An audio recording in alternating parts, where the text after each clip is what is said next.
Introduction au mystère des Néphilim. Bienvenue dans cette exploration fascinante des Néphilim, des êtres qui habitent depuis des millénaires l'imaginaire collectif et les textes anciens que Séraphin Duval, brillant chercheur en manuscrits oubliés, a consacré à étudier.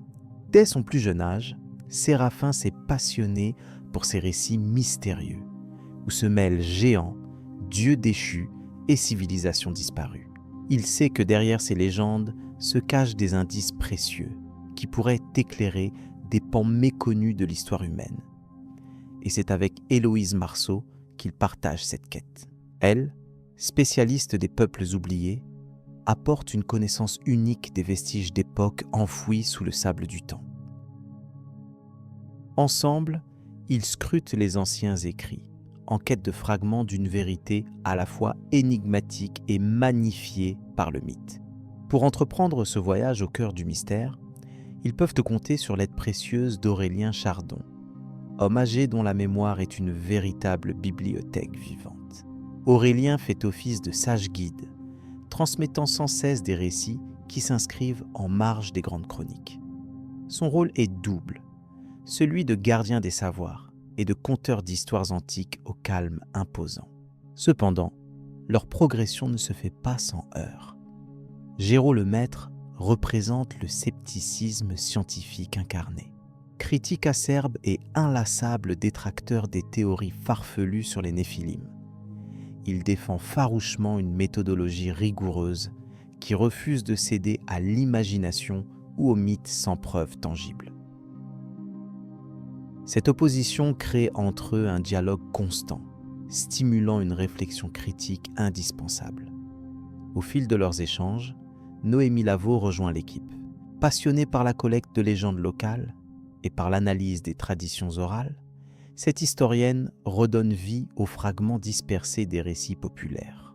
Elle rappelle que comprendre les Néphilim nécessite d'en étudier toutes les facettes, y compris celles transmises par voie humaine à travers les âges et contestées par les archives officielles. Thibault le Renard, archéologue expérimenté, pallie ce manque grâce à ses découvertes de nombreux artefacts étranges et souvent monumentaux que certains attribuent aux géants eux-mêmes. Ces fouilles récentes en des lieux contestés renforcent cette hypothèse intrigante, bousculant l'ordre établi des certitudes archéologiques. Clémence Vaillant, dont la voix douce tisse le fil du récit, rassemble ses esprits en un ensemble cohérent. Elle joue ce rôle singulier de narratrice et de pont entre les caractères variés du groupe, permettant d'emporter l'auditeur dans cette histoire complexe et passionnante sans jamais l'alarmer ou perturber la quiétude du moment. Chacun apporte sa pierre à l'édifice, au sérieux de quête s'ajoutant une curiosité insatiable, un désir sincère de découvrir au-delà des dogmes et des certitudes. Le terme Néphilim apparaît pour la première fois dans les textes hébraïques anciens, notamment la Bible. Ils y sont décrits comme des géants, résultat de la rencontre entre des anges déchus et des femmes humaines. Cette alliance improbable est au cœur de nombreuses interprétations, parfois mystiques, parfois historiques. Séraphin souligne que la complexité de ces descriptions invite à chercher ailleurs que dans une lecture littérale, à croiser ces récits avec d'autres traditions anciennes, venues de civilisations variées. Héloïse insiste sur l'importance de comprendre le contexte culturel et religieux propre à chaque source pour éviter des amalgames et mieux saisir l'essence de ces mythes universels.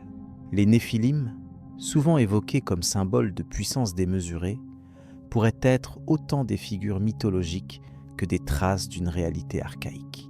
Aurélien raconte comment, dans certaines peuplades, on retrouve des mémoires cryptées évoquant ces êtres hybrides.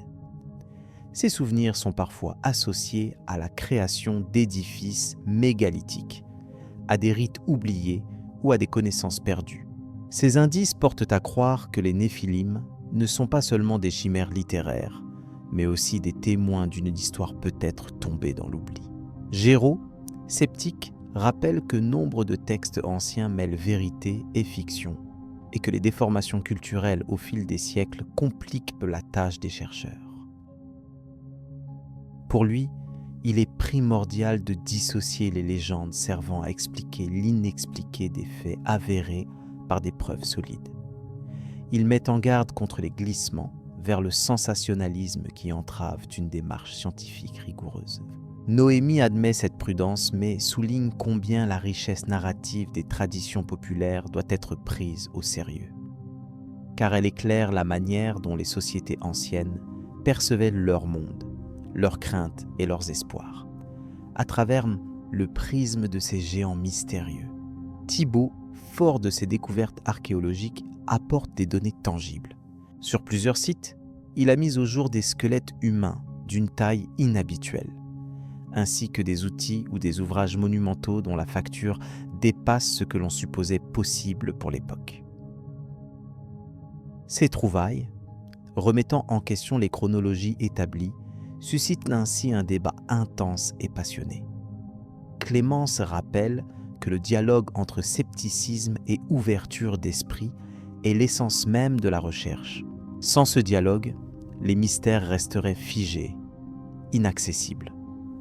Ainsi, ce groupe hétérogène se prépare à plonger dans les méandres de cette énigme millénaire, quête où les certitudes vacillent et où chaque indice dévoile de nouvelles questions. Les Néphilim apparaissent comme un pont entre le monde visible et les ténèbres des anciennes croyances, entre le passé connu et l'inconnu qui fascine toujours autant.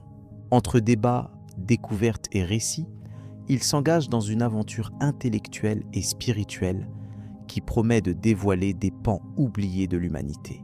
À mesure que les voix s'élèvent et que les fragments de vérité se rassemblent, le mystère s'épaissit aussi, appelant à poursuivre cette quête avec rigueur et humilité. C'est dans ce contexte que le groupe s'apprête à ouvrir de nouveaux chapitres de recherche, où chacun sera confronté à ses convictions, prêt à accueillir l'émotion discrète des révélations à venir, sans perdre le calme qui accompagne une véritable exploration, sereine et respectueuse de ces géants tombés dans l'oubli. Les sources anciennes et leurs secrets. Séraphin Duval, assis dans la bibliothèque ancienne où résonnait le silence des siècles, déroulait devant lui un rouleau patiné par le temps. Héloïse Marceau, attentive à ses côtés, observait chaque ligne avec une précision minutieuse. Leur quête était unique, déchiffrer les textes antiques évoquant les Néphilim. Ces figures énigmatiques, décrites comme des géants issus de la rencontre entre les fils des dieux et les filles des hommes, apparaissaient dans plusieurs traditions millénaires. Séraphin resserrait ses lunettes, expliquant que ces écrits, bien que fragmentaires, ouvrait une fenêtre vers une époque où mythe et réalité se mêlaient inextricablement. Héloïse souligna que les sources les plus anciennes remontaient à des civilisations oubliées, dont la connaissance avait été partiellement effacée par le temps et les catastrophes historiques. Ces peuples avaient dépeint les Néphilim non seulement comme des êtres d'une stature exceptionnelle, mais aussi comme des entités détentrices d'un savoir ésotérique. Elle expliqua que ces récits furent transmis oralement avant d'être consignés sur des tablettes d'argile et des parchemins, puis conservés dans des bibliothèques secrètes. La méthode d'Héloïse consistait à recouper les fragments exhumés par Thibault Renard avec les légendes collectées par Noémie Lavaux dans les campagnes les plus reculées.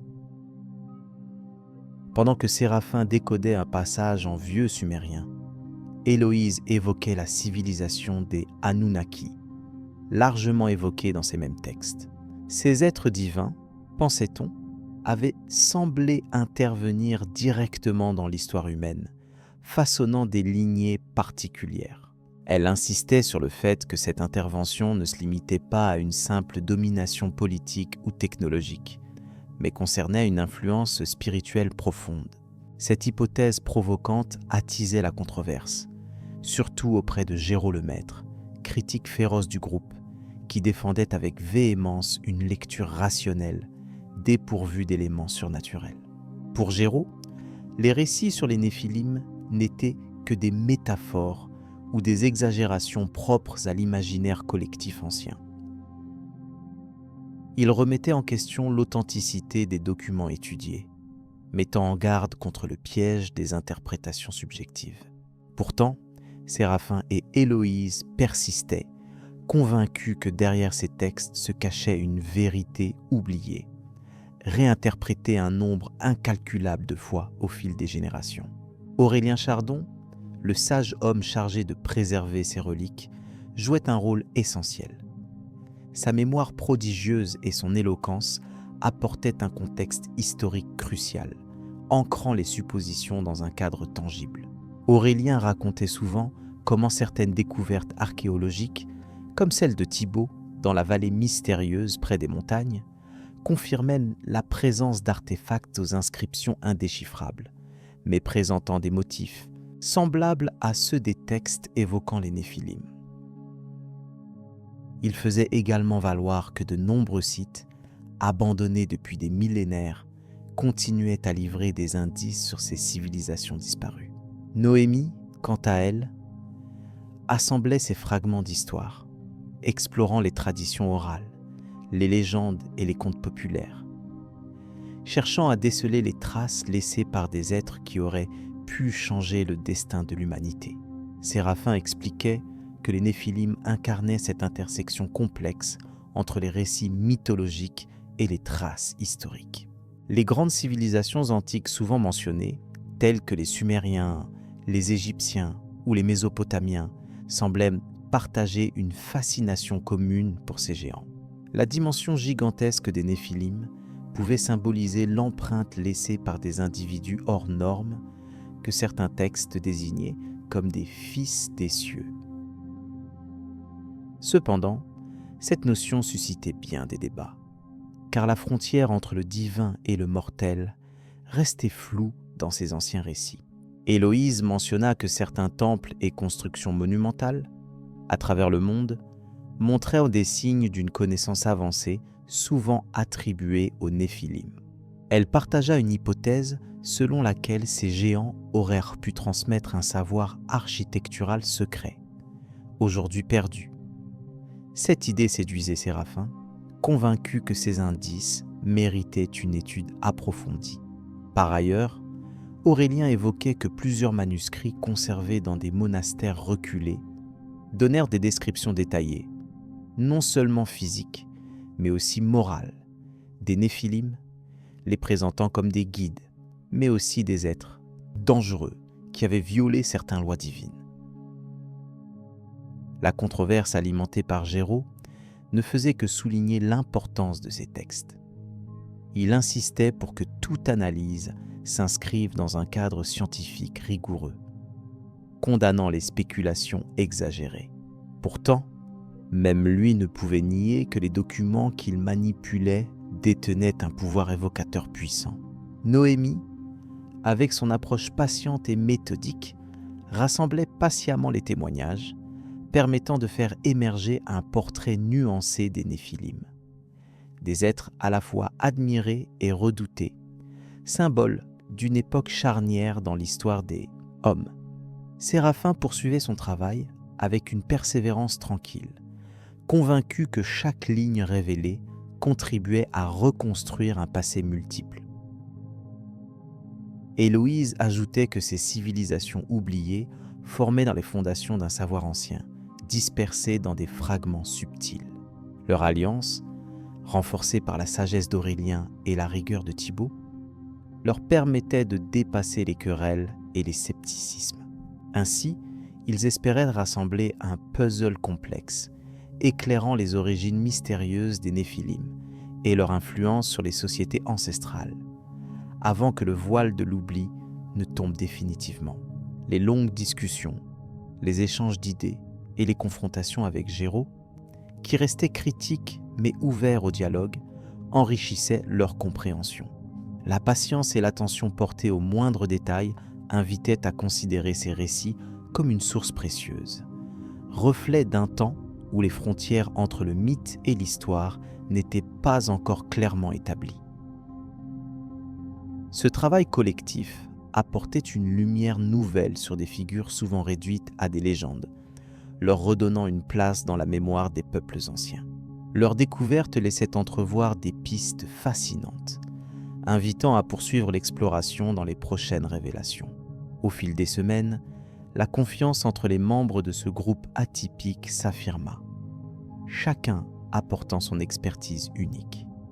Séraphin, Héloïse, Aurélien, Noémie et Thibaut formaient un cercle soudé par la passion du savoir.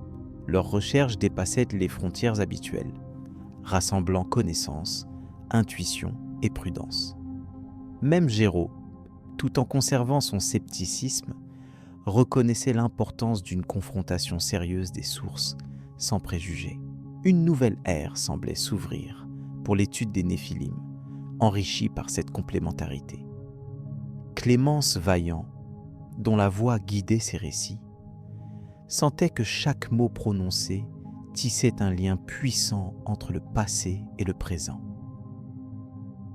Son rôle ne se limitait pas à la narration, puisqu'elle incarnait la mémoire vivante de ces échanges.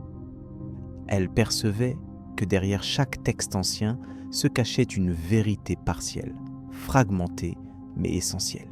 Cette certitude fondait l'espoir d'une révélation progressive, patiente et respectueuse des complexités historiques. Ainsi se terminait cette plongée dans les sources anciennes, prélude à la découverte des secrets enfouis sous les sables du temps. Dès lors, l'attention se tournait vers les suivantes traces laissées par ces géants du passé. Les chercheurs savaient que les mystères persistaient, que d'autres indices attendaient d'être découverts. Ils s'apprêtaient à entreprendre une exploration plus approfondie des conséquences de cette présence énigmatique au sein des civilisations antiques. Le chemin serait long, parfois semé d'embûches intellectuelles, mais chaque avancée promettait de jeter une lumière nouvelle sur le récit complexe des Néphilim et des sociétés disparues qu'ils avaient influencées. Le voyage ne faisait que commencer. Rencontre avec le scepticisme Séraphin Duval, plongé dans les parchemins ancestraux, scruter chaque ligne avec l'attention d'un chercheur avide de vérité. Accompagné d'Héloïse Marceau, il explorait des textes obscurs, évoquant les Néphilim, ces géants mythiques nés de la rencontre entre anges déchus et mortels. Pourtant, c'est Géraud Lemaître, sceptique rigoureux, qui introduisait un souffle critique nécessaire à cette quête, incitant le groupe à dépasser la fascination pour atteindre une analyse fondée.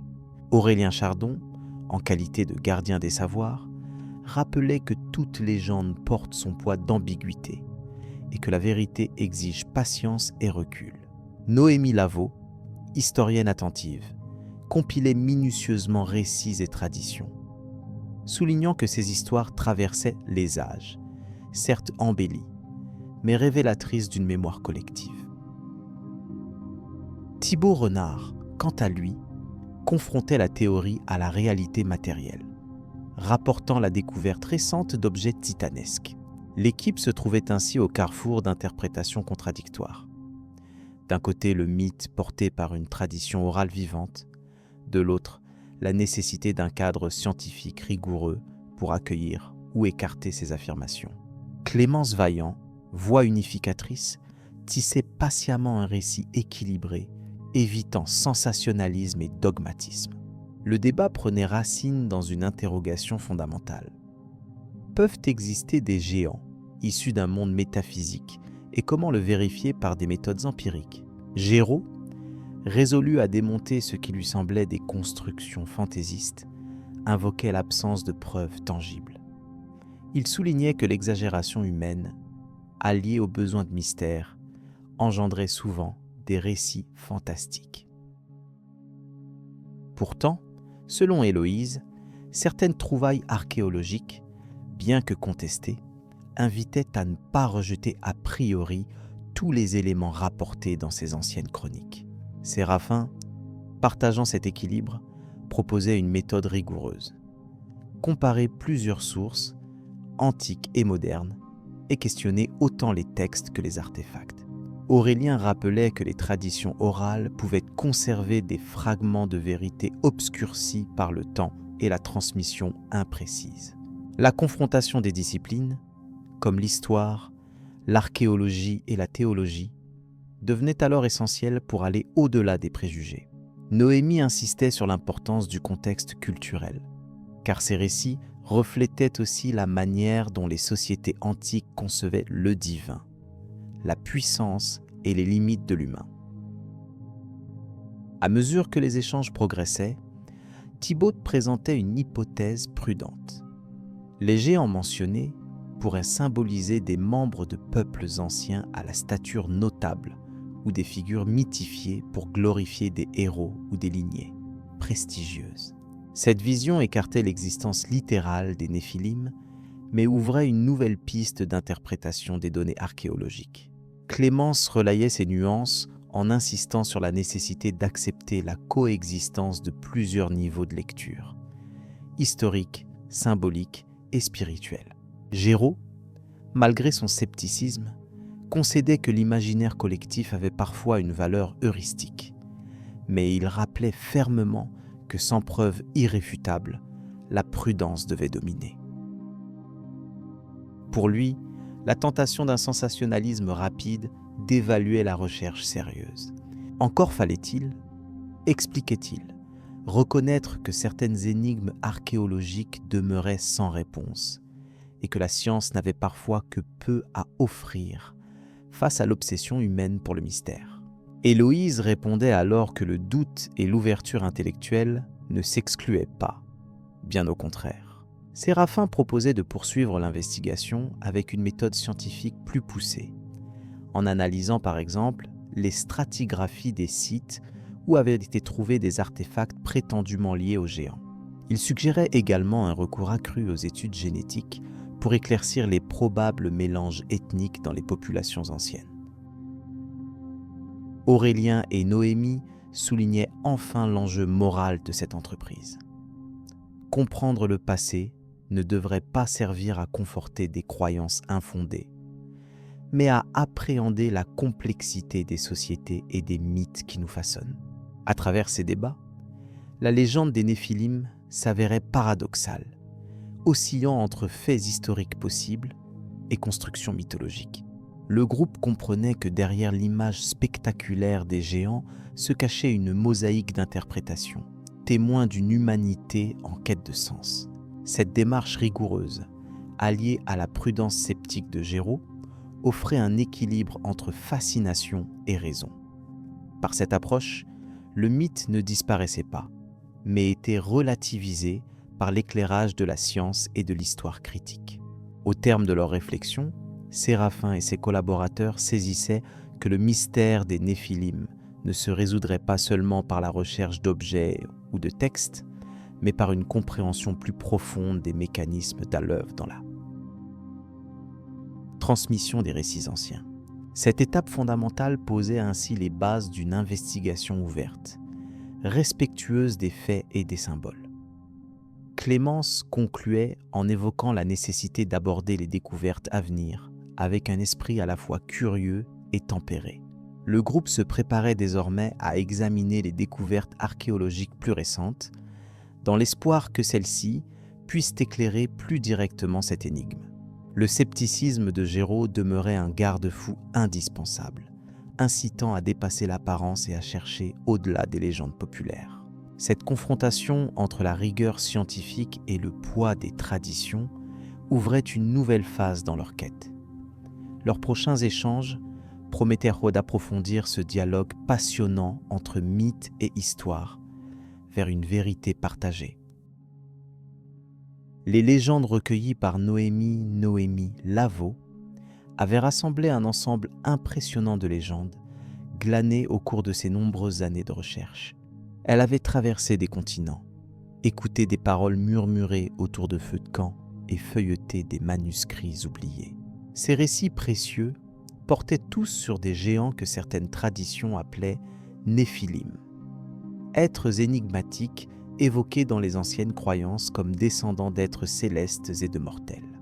Dans son camp, entourée de livres et de cartes, elle partageait ses histoires, cherchant à comprendre ce qui se cachait derrière ces symboles puissants. Séraphin Duval, passionné par les textes anciens, trouvait dans les mots de Noémie comme une résonance à ses propres découvertes dans des codex poussiéreux. Il évoquait la figure des géants non seulement dans la Bible ou les apocryphes, mais aussi dans le folklore égyptien, mésopotamien et même amérindien.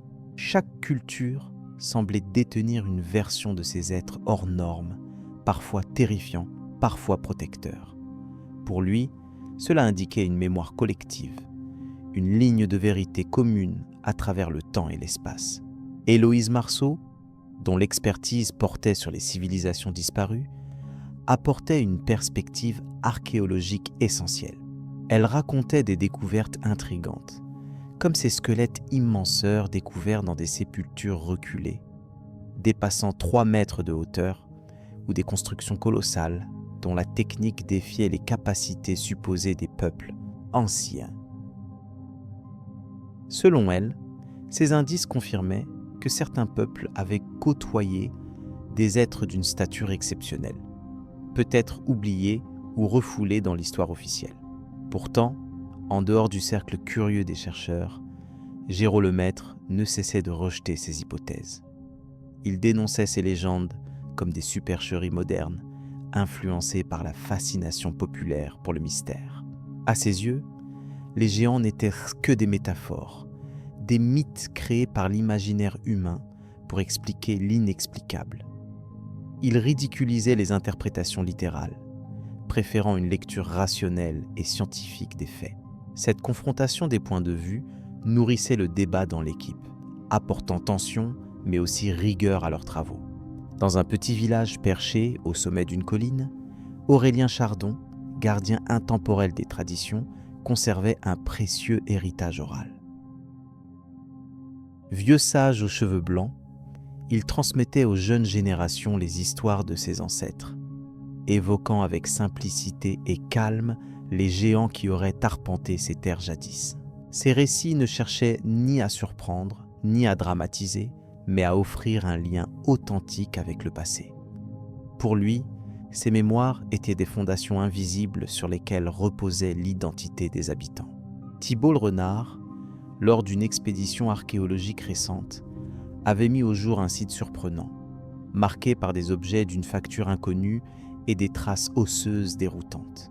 Parmi les artefacts, des outils gigantesques et des pièces d'architecture révélaient une maîtrise technique avancée.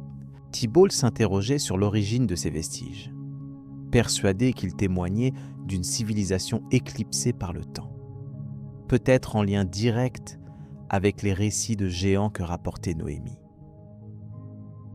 Chaque nouveau fragment décodé renforçait l'espoir d'éclaircir un mystère ancien. Clémence Vaillant, avec sa voix posée et toujours mesurée, reliait ses personnages et ses savoirs. Dans son rôle de narratrice, elle tissait un fil continu, reliant les témoignages et les analyses sans chercher à imposer une vérité. Son récit invitait à une écoute attentive, à ouvrir l'esprit tout en respectant la complexité du sujet. Par son calme et sa précision, elle aidait à apprivoiser ce monde où géants et hommes semblent parfois confondus dans l'ombre de l'histoire. La richesse des légendes recueillies par Noémie possédait une portée qui dépassait la simple fascination pour le surnaturel. Ces récits provenaient d'endroits aussi divers que la vallée d'Omo en Éthiopie, les montagnes rocheuses en Amérique ou les steppes lointaines d'Asie centrale. Partout, la figure du géant incarnait une altérité symbolique, un pont entre le monde visible et des réalités plus profondes, parfois oubliées. Ces univers parallèles se superposaient, ouvrant des pistes de réflexion aussi passionnantes que déroutantes. Séraphin soulignait que le mot « néphilim », issu de l'hébreu, signifiait littéralement « ceux qui sont tombés ». Ce nom portait en soi un mystère, évoquant une chute du ciel vers la terre, voire une transgression qui aurait eu des conséquences profondes. Il rappelait que dans certains textes apocryphes, ces êtres sont décrits comme possédant une connaissance interdite, des pouvoirs hors normes. Cette idée nourrissait l'imaginaire collectif et donnait une dimension morale au récit. Héloïse ajoutait que dans plusieurs sites archéologiques, les traces laissées par ces géants se mêlaient à celles des cultures locales, suggérant une cohabitation, voire des échanges. Par exemple, certains mégalithes trop grands pour être l'œuvre d'hommes seuls témoignaient d'une collaboration possible. Ces données invitaient à réviser des chronologies établies et à envisager que l'histoire humaine soit plus complexe et moins linéaire qu'on ne le pensait. Géraud, bien que sceptique, ne pouvait entièrement ignorer certains faits tangibles présentés par ses collègues. Il reconnaissait que la science devait rester ouverte au dialogue, même si, pour lui, l'essentiel consistait à éviter l'amalgame entre croyances et preuves. Ce différend parfois ardu donnait du relief à leurs échanges et évitait une complaisance intellectuelle. Les débats entre scepticisme et fascination étaient au cœur de cette quête. Aurélien, de son côté, insistait sur l'importance de respecter ces traditions orales qui, selon lui, portaient une autre forme de vérité. Les histoires racontées n'étaient pas simplement des fables, mais des témoins d'une sagesse ancienne. Leur transmission préservait un lien avec une terre et des ancêtres, lieu d'enracinement au-delà du temps. Ce rapport au passé constituait un élément fondamental dans la compréhension des civilisations oubliées. Thibaut, face aux artefacts, se demandait souvent s'il n'avait pas en main la clé d'un puzzle gigantesque. La fascination des premiers instants avait été tempérée par la conscience des difficultés à interpréter correctement ces vestiges. Mais pour lui, chaque découverte rapprochait un peu plus de la vérité. Il espérait que ces trouvailles donneraient bientôt matière à de nouvelles lectures des textes anciens, ouvrant un débat renouvelé sur ces géants légendaires. Noémie, dans ses notes méticuleusement prises, insistait sur la diversité des approches autour du thème des Néphilim. Elle constatait que ces légendes, loin d'être marginales, avaient traversé les siècles grâce à leur capacité à inspirer croyance, inquiétude et espoir. Pour elle, ce patrimoine immatériel devait être étudié avec rigueur, mais aussi avec attention aux différences culturelles et aux contextes spécifiques. Clémence, poursuivant sa narration, rappelait que le simple fait que tant de peuples isolés partagent ce type d'histoire invite à réfléchir à l'existence possible d'expériences humaines universelles. La figure des géants s'imposait comme un archétype puissant dans l'inconscient collectif. Entre héros et monstres, leur présence témoignait d'un imaginaire fertilisant l'histoire, parfois grondant sous les événements historiques. Ce que Séraphin, Héloïse et les autres avaient pu découvrir ensemble posait la question d'un possible oubli volontaire dans les annales officielles. Dans plusieurs manuscrits anciens, l'existence de ces êtres avait été minimisée ou interprétée de façon allégorique. La raison de cette censure restait mystérieuse. Pour certains, cela traduisait une volonté humaine d'effacer des parties du passé dérangeantes. Pour d'autres, une simple évolution des croyances. Aurélien rappelait que dans la mémoire populaire se conserve souvent une part de l'histoire vraie, même camouflée. Les légendes sur les géants n'étaient pas que des récits fantastiques, mais des reflets des peurs et espoirs d'un peuple. Elles jouaient un rôle dans la construction des identités et des valeurs, intégrant l'inexpliqué dans le quotidien. Cette fonction expliquait en partie leur permanence au fil des générations. De son côté, Géraud poursuivait une méthode rigoureuse pour analyser chaque témoignage, chaque découverte. Il mettait en garde contre la tentation de conclure trop vite, rappelant que le hasard et les erreurs pouvaient même produire des anomalies troublantes sans signification réelle. Il voulait établir une base scientifique solide avant toute affirmation sensationnelle.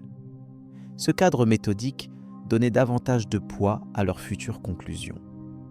Thibaut préparait ses rapports avec soin, conscient de l'importance de chaque mot. Il évoquait dans ses descriptions la présence d'objets façonnés à partir de métaux rares, parfois inconnus dans la région pour l'époque supposée. Ces trouvailles remettaient en cause des théories établies sur l'évolution technologique. Elles alimentaient le débat sur la coexistence possible entre humains et entités exceptionnelles. Noémie, en synthétisant toutes ces données, espérait que sa compilation de légendes deviendrait une source précieuse pour des chercheurs futurs. Elle voulait offrir un socle large et diversifié, sans préjugés, permettant à chacun d'enrichir sa réflexion. Pour elle, l'étude des Néphilim ne devait pas être réduite à une simple curiosité, mais intégrée dans une analyse globale des civilisations humaines. Clémence terminait son récit sur une note douce, invitant à la patience et à l'ouverture d'esprit. Elle soulignait que le chemin de la connaissance est long et souvent sinueux, mais que chaque légende, chaque vestige contribue à écrire une histoire riche et complexe. Sans précipitation, chacun pouvait se laisser porter par ses contes au creux de la nuit, accompagné par les voix de ceux qui cherchent, qui doutent et qui rêvent. Ainsi s'achevait doucement ce chapitre consacré au récit de géants, recueilli par Noémie, prêts à éclairer sous un nouveau jour les mystères invisibles de notre passé. Le voyage se poursuivait, avec en filigrane la promesse d'autres découvertes encore plus étonnantes. Découverte d'artefacts énigmatiques. Séraphin Duval contempla avec attention la grande salle où reposaient les objets récemment extraits du site archéologique. Thibaut Trenard avait mené les fouilles dans une région reculée où peu de chercheurs avaient osé s'aventurer. Ces objets semblaient liés aux Néphilim, ces êtres gigantesques mystérieux évoqués dans certains textes anciens. Leur aspect singulier intriguait particulièrement Héloïse Marceau, experte reconnue en civilisation oubliée, qui accompagnait Thibaut depuis plusieurs semaines. L'archéologue décrivait aux autres membres de l'équipe chaque pièce avec une précision minutieuse. Certaines sculptures possédaient des traits humanoïdes, mais leur taille et leur forme dépassaient largement celles des créations humaines classiques. D'autres artefacts, notamment des outils en métal étrangement travaillés, révélaient un savoir-faire impeccable, pourtant semblable à celui que l'on attribue aux civilisations disparues depuis des millénaires.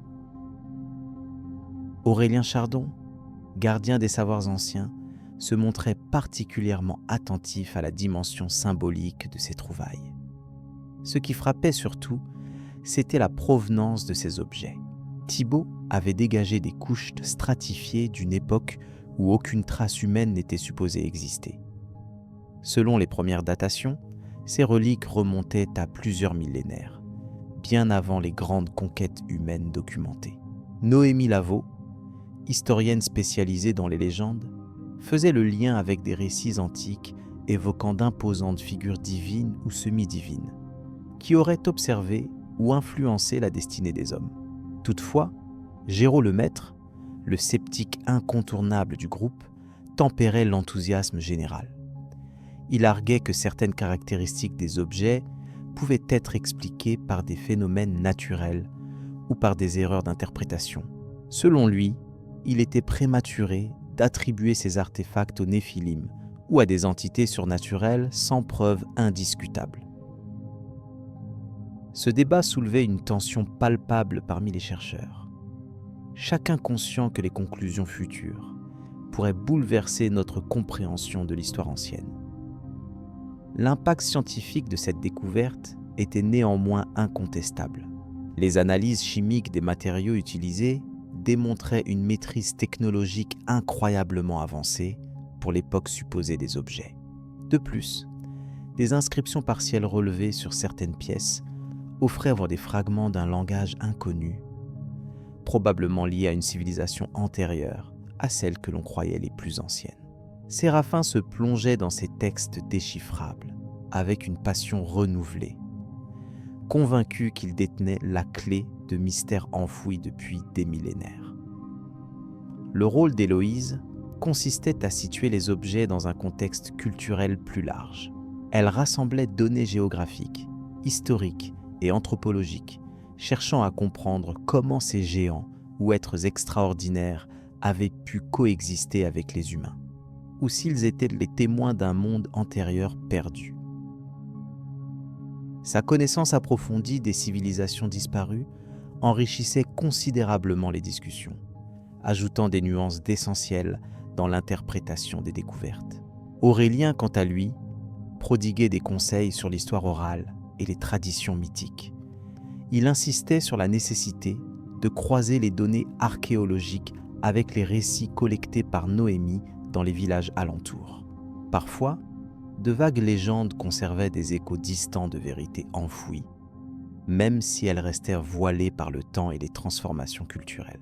Ces récits, bien que fragmentaires, complétaient les éléments concrets et offraient un prisme permettant d'appréhender la signification véritable des artefacts. Thibault racontait comment, lors de la découverte initiale, la poussière soulevée par le creusement avait révélé une grande dalle sculptée à moitié enfouie. En la dégageant avec précaution, l'équipe avait laissé apparaître des figures massives représentées avec un réalisme surprenant. Ce fut un moment d'émotion intense, car cela confirmait que ces objets n'étaient pas de simples vestiges aléatoires, mais bien les témoins d'un passé complexe et intrigant. La sensation d'ouvrir un livre inconnu remplissait chaque membre d'une excitation mêlée de respect. Un autre aspect fascinant concernait les implications pour la genèse des mythologies. Si ces découvertes étaient associées aux Néphilim, cela signifiait que certaines histoires bibliques ou mythologiques puisaient leurs racines dans des événements réels. Cette hypothèse ouvrait la porte à de multiples réinterprétations des textes anciens et amenait à reconsidérer la manière dont les premiers hommes interprétaient le monde qui les entourait. Les objets offraient un support tangible aux récits souvent considérés comme purement symboliques. Ce travail de recherche requérait une collaboration étroite entre disciplines. Les débats scientifiques faisaient appel à l'archéologie, à l'histoire, à la linguistique et à l'anthropologie. Chaque spécialiste apportait son éclairage, parfois en opposition, parfois en complémentarité. Cela dynamisait la compréhension globale et faisait émerger des hypothèses nouvelles. Clémence Vaillant jouait un rôle essentiel en synthétisant ces éléments pour relater l'histoire des découvertes de manière claire et cohérente, facilitant ainsi la diffusion des connaissances. La tension avec Géraud n'était pas uniquement scientifique, mais parfois personnelle. Son scepticisme rigide contrastait avec la passion des autres chercheurs, créant des discussions parfois vives, mais toujours respectueuses. Cette opposition prolongée encourageait chacun à approfondir ses arguments, renforçant ainsi la rigueur et la crédibilité des analyses. Aucun dogmatisme ne devait entraver la quête de la vérité, et la diversité des points de vue était perçue comme une richesse. Les artefacts eux-mêmes monopolisèrent l'attention pendant plusieurs semaines. Chaque nouveau détail observé amenait à de nouvelles questions. Les outils fabriqués avec une précision hors du commun posaient des énigmes techniques. L'équipe essayait d'imaginer les modes de vie et les structures sociales des porteurs de ces objets. Étaient-ils des géants au sens physique ou des figures symboliques incarnées dans des créations artistiques? Cette interrogation alimentait les hypothèses les plus diverses, reflétant la complexité de l'enquête. Parallèlement, Noémie continuait de collecter des témoignages locaux, recueillant des chansons anciennes, des contes transmis de génération en génération et des descriptions orales de créatures fantastiques. Bien qu'il fût difficile d'extraire des faits précis, ces fragments culturels étaient précieux pour comprendre la perception historique des Néphilim. Certains récits évoquaient même des catastrophes naturelles ou des phénomènes célestes liés à leur présence, renforçant l'idée d'un patrimoine commun entre mythe et réalité. Les analyses scientifiques avançaient régulièrement. Les méthodes de datation par le carbone et d'autres techniques numériques fournissaient des estimations fiables des périodes concernées. Ces mesures conféraient une assise temporelle aux recherches, chassant certaines hypothèses infondées. Par ailleurs, les tests métallurgiques révélèrent des compositions inattendues des matériaux, parfois inédites pour cette région du globe et pour l'époque supposée. Cette découverte provoquait de nouveaux questionnements sur les échanges entre civilisations. L'examen des inscriptions partiellement déchiffrées apportait des éléments prometteurs. Des symboles codés et des répétitions graphiques suggéraient un système d'écriture complexe. Séraphin entrevoyait la possibilité d'identifier des mots-clés, ouvrant la porte à la compréhension des messages qu'ils véhiculaient. Cela pourrait révéler des informations précieuses sur leur culture, leurs croyances ou leurs connaissances. Le travail de traduction s'annonçait ardu, mais chaque progrès renouvelait l'espoir. Dans ce contexte, la figure d'Aurélien Chardon prenait une importance particulière. Sa sagesse et son expérience servaient d'ancrage dans cette aventure intellectuelle. Il insistait sur l'humilité nécessaire face aux mystères rencontrés. Pour lui, ces découvertes rappelaient que notre savoir restait fragmentaire et que l'histoire humaine recelait encore d'innombrables secrets. Sa voix calme et posée tempérait les enthousiasmes excessifs et gardait les chercheurs sur la voie de la rigueur. Au fil des semaines, la compréhension des artefacts progressait lentement mais sûrement. Le groupe constituait un tissu d'expertise complémentaire, chacun apprenant des autres. Cette synergie renforçait non seulement la méthode scientifique, mais aussi l'amitié et le respect entre les membres. Clémence, en relatant ce parcours, soulignait l'importance de cette coopération pour avancer dans l'exploration des énigmes anciennes, à la frontière entre légende et réalité. Le conservateur des objets, conscient de la portée historique des pièces, envisageait leur présentation future au public. Il imaginait une exposition qui mêlerait objets authentiques, récits et analyses, invitant chacun à se confronter à ces mystères. L'idée était d'offrir une passerelle entre le passé obscur et le présent avide de savoir, permettant ainsi de perpétuer la mémoire des Néphilim et de leurs héritages supposés. Cette perspective enthousiasmait toute l'équipe malgré les incertitudes. La controverse sur la nature des Néphilim restait ouverte. Certains cherchaient à éluder les implications théologiques ou mythologiques, tandis que d'autres embrassaient l'hypothèse d'un monde où humains et géants auraient coexisté ou interagi.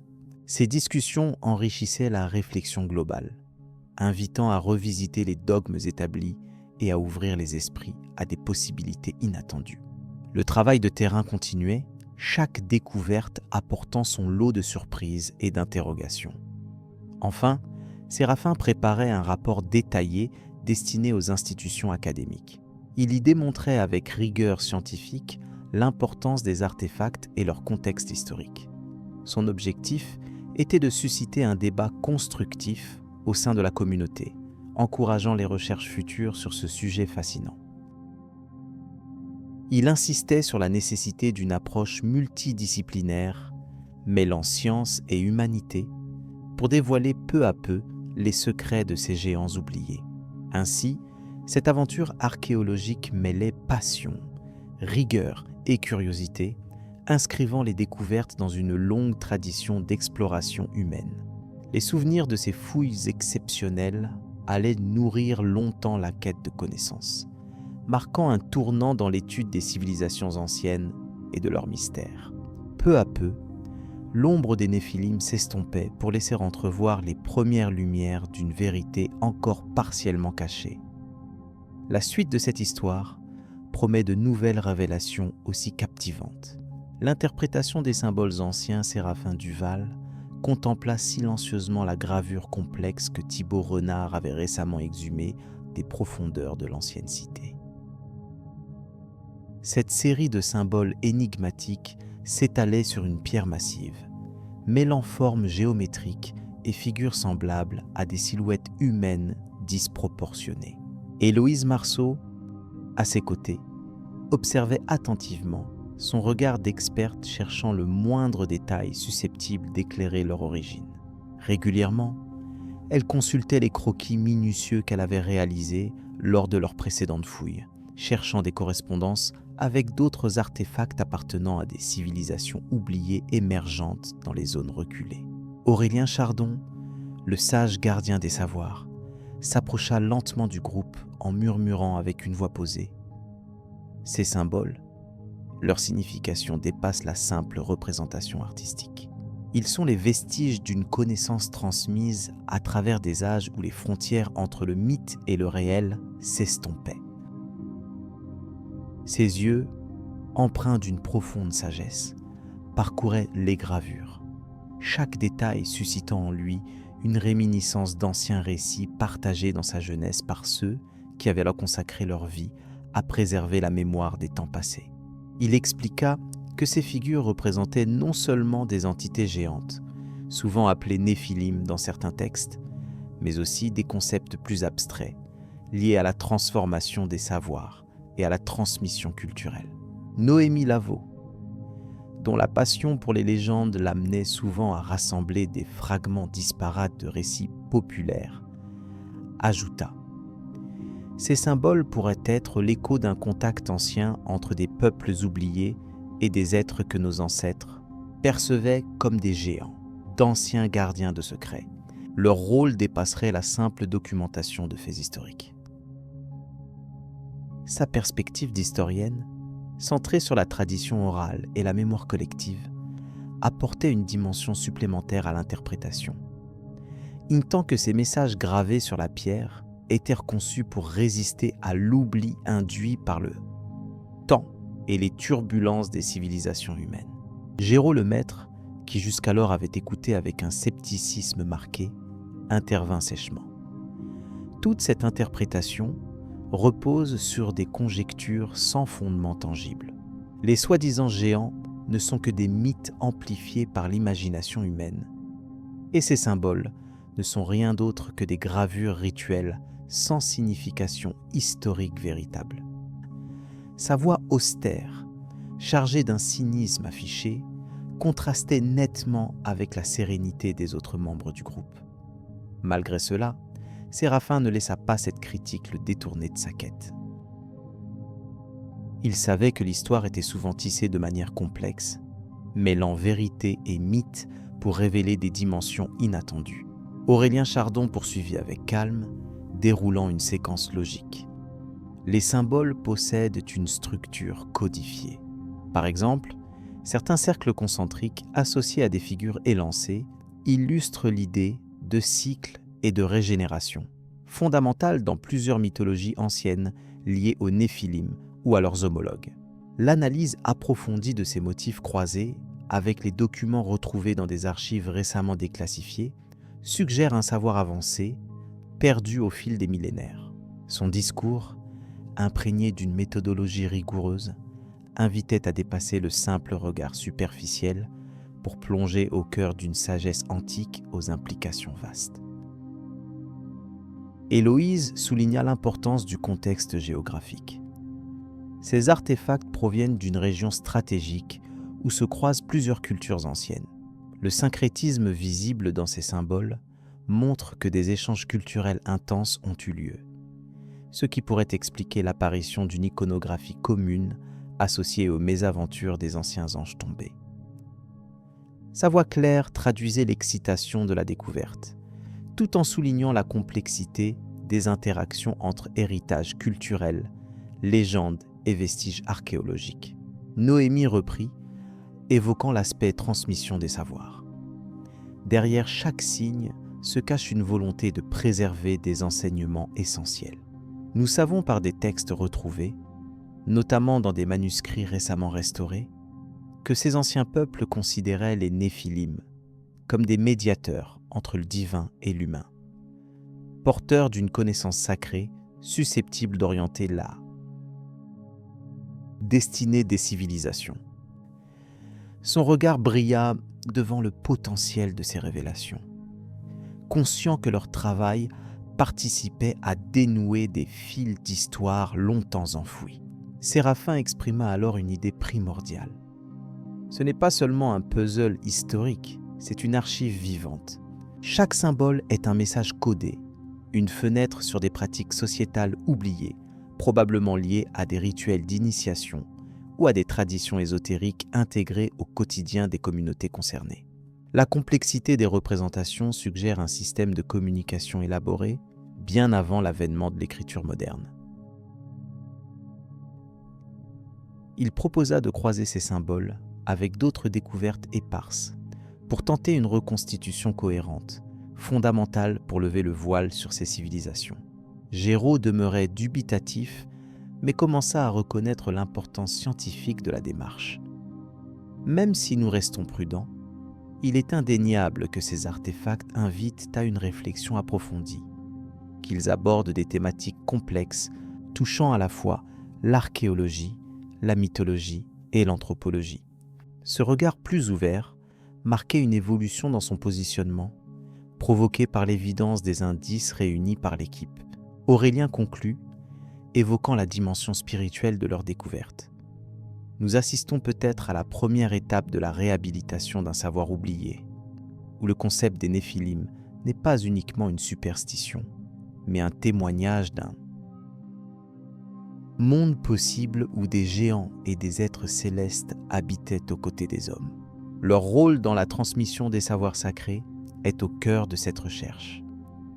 Sa voix montrait que ce lien entre passé lointain et présent pouvait profondément enrichir notre compréhension du développement culturel. Clémence Vaillant reprit le fil de la narration pour synthétiser les enjeux. Ce dialogue entre symbole et histoire révèle une complexité insoupçonnée, invitant chacun à repenser la place des anciens mythes et leur influence sur nos civilisations actuelles. L'interprétation minutieuse de ces gravures est bien plus qu'une étude historique. Elle ouvre la porte à une exploration intime des racines de notre savoir. Son ton posé invitait l'auditeur à accueillir cette réflexion comme une traversée paisible vers des horizons peu explorés. La scène s'effaça peu à peu, laissant place à une douce attente qui annonçait la suite de cette quête.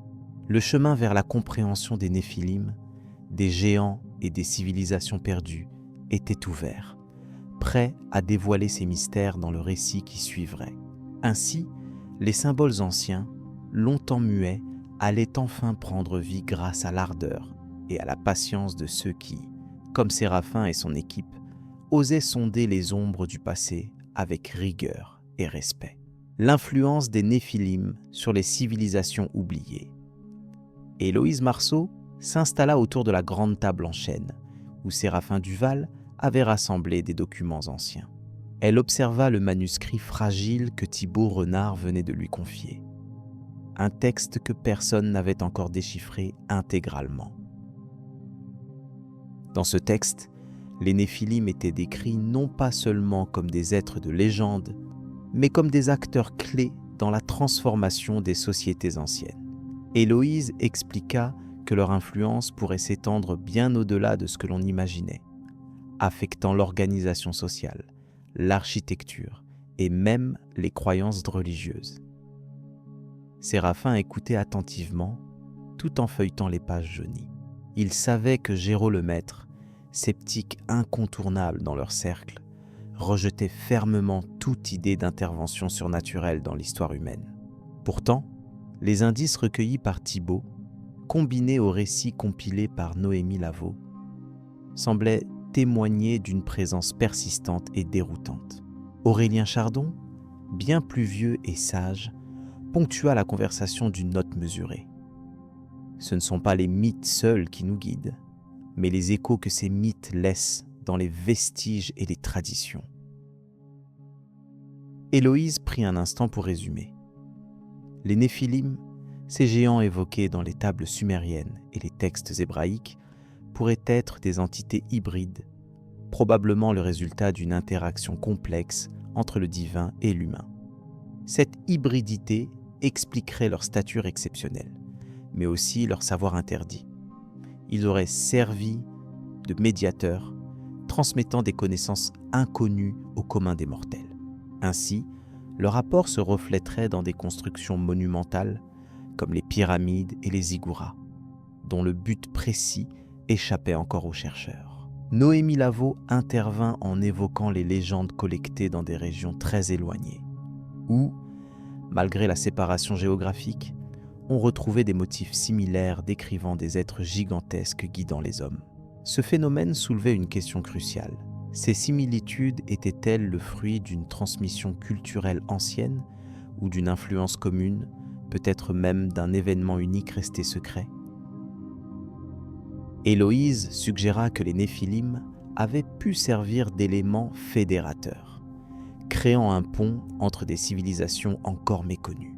Géraud, pourtant toujours dubitatif, ne pouvait nier que certains artefacts découverts par Thibaut, notamment des outils trop grands pour des humains normaux, défiaient l'explication conventionnelle.